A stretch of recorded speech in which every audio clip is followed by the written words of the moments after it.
Tila dumarami raw ang napapabilang sa tinatawag nilang Peter Pan generation.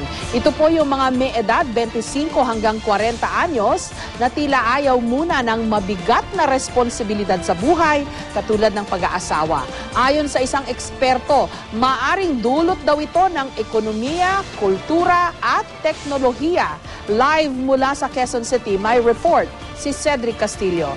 Cedric? Yes, Jessica, sabi nga 40 is the new 30 at para naman sa mga malapit na mag-30 anyos, 30 is the new 20. Tila nagbago na nga raw ang pananaw natin sa pagtanda at sa pagkakaedad. Kung dati raw ay medyo nakaka-pressure pagdating mo dun sa 25 years old hanggang 30. Ngayon daw medyo relax na muna pag nasa age bracket na yan. At ayon sa isang cultural anthropologist na nakausap natin, may negatibong aspeto rin daw ang ganitong paniniwala. Ito raw yung posibleng pag-iwas sa responsibilidad. Sa isang rakistang tulad ni VJ, wala na raw mas maganda pang pagkakakitaan kaysa sarili niya music studio. Maliban daw sa nagagawa niya ang hilig sa pagtugtog, nalalamanan pa ang kanyang bulsa. At dahil sarili niya ang kita, sarap buhay daw na maituturing ang kanyang lifestyle. Para raw nasa high school lang, kahit 30 anyos na si VJ. Parang may nagbago ba sa lifestyle mo, yung pananaw mo na? Wala, ganun pa rin naman. Walang masyado kasi nag-e-enjoy ako eh. Hawak mo oras mo, lahat. Pwede kang lumabas, pwede kang magpunta kung saan-saan. Bukod sa studio, kinonvert din ni VJ ang isa niyang sasakyan para gawing school service. Meron pa siyang maliit na computer shop.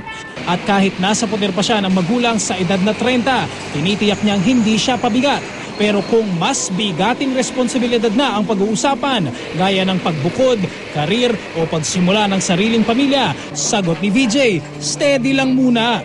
5 to 10 years pa, 5 years siguro yung maximum na. Pag age na ako ng mga ganun, tsaka ko lang maisipan. Ayon sa isang cultural anthropologist, habang umiedad ang lipunan, siya namang paghaba ng panahong ginugugol ng kabataan sa pagiging bata. Kung dati may mga tinatawag na Generation X o Generation Y, ngayon pangkaraniwan na raw ang mga kabilang sa Peter Pan generation o yung mga tila ayaw pa munang tumanda. So, merong empirical evidence na ang kabataan ngayon dinidelay ang lahat ng halos lahat ng mga aksyon ng mga dating nakatatanda. Tulad ng pagdidelay kung sa edad ng pag-aasawa, pagdidelay sa edad ng pagtatrabaho. Kung iahambing daw ang mga nasa late 20s hanggang early 30s ng kasalukuyang henerasyon sa parehong age bracket noong nakalipas sa panahon ng kanilang mga magulang o mga kanununuan, wala raw dudang nagbago na ang prioridad ng mga nasa adult stage ngayon. Halimbawa, sa datos ng National Statistics Office, kung edad 20 hanggang 24 kalimitang lumalagay sa tahimik ang mga lalaki noong taong 2000, makalipas ang 10 taon, 25 to 29 years old na, mas pinipili ng mga binata ang magpakasal. Kung dati pinaghahandaan na raw ang adult responsibilities pagtungtong sa wastong edad, ngayon tila ba extended ang pagiging teenager. Ilang taon yung parents mo when you were born? 20. Ilang taon ka na ngayon? 21. Ikaw, sa tingin mo kaya mo rin kung ngayong age mo to? Ayoko sabihin kaya ko kasi marami pa akong kailangan pagdaanan para maging isang responsible na parent. Parang overtime or experience first. And then maybe I'll be ready by then. Yeah. So baka hindi mo na adult responsibility. Bukod sa kultura, magkakahalong ekonomiya at teknolohiya raw ang nasa likod ng pagbabagong ito. Mas maraming opportunities sa kanila kaysa sa mas matandang generation. Makakarinig ka ng mga kabataan ngayon na namamasyal na abroad. Noong unang panahon, parang bibihira ang may ganong opportunities. Humaba ang life expectancy ng mga tao ngayon, ng mga Pilipino. Hindi tulad ng panahon ng Kastila. Sina Rizal, sina Bonifacio, edad ng mga 20s, puro patay na sila. Ang malaking unemployment rate ay nakaka-contribute din sa ganitong arrangements. Hindi raw masisisi at lalong hindi dapat husgahan ang tinaguriang Peter Pan generation. Produkto lamang daw kasi sila ng patuloy na umuusad na lipunan.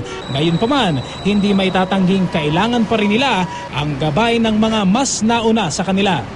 Jessica, pampalubag loob din daw para sa ating mga Pilipino. Hindi lang naman dito sa Pilipinas, kundi kahit sa ibang bansa ay matatagpuan ang karamihan itong mga miyembro ng Peter Pan generation, Jessica. Okay, pero parang positive sign yan. Ibig sabihin parang bumubuti ang buhay ng mga tao, nagiging mas career-oriented sila, di ba, Cedric? Tama, Jessica, and mind you, sinabi rin sa atin ng anthropologist na nakausap natin, hindi sila necessarily ito yung mga, if we may say, mga bumps, mga talagang walang kapangapangarap sa buhay. Hindi naman daw. Actually, itong mga miyembro daw ng Peter Pan generation na kung tawagin, sila yung mga kumikita naman daw at actually magpe-perform sila ng mga mahusay sa kanilang mga profession. Yun nga lang, pagdating dun sa mga choices tulad ng pag-aasawa, yung mga career moves or siguro pag-i-invest sa bahay, gano'n, so, pag-i-invest sa mga business, gano'n, medyo hindi muna, hinay-hinay muna daw sila sa ganyang mga malalaking desisyon, Jessica. Okay, let's leave it at that. Let's leave it at that. Di na kita tutuksuhin. Maraming salamat, Cedric Castillo.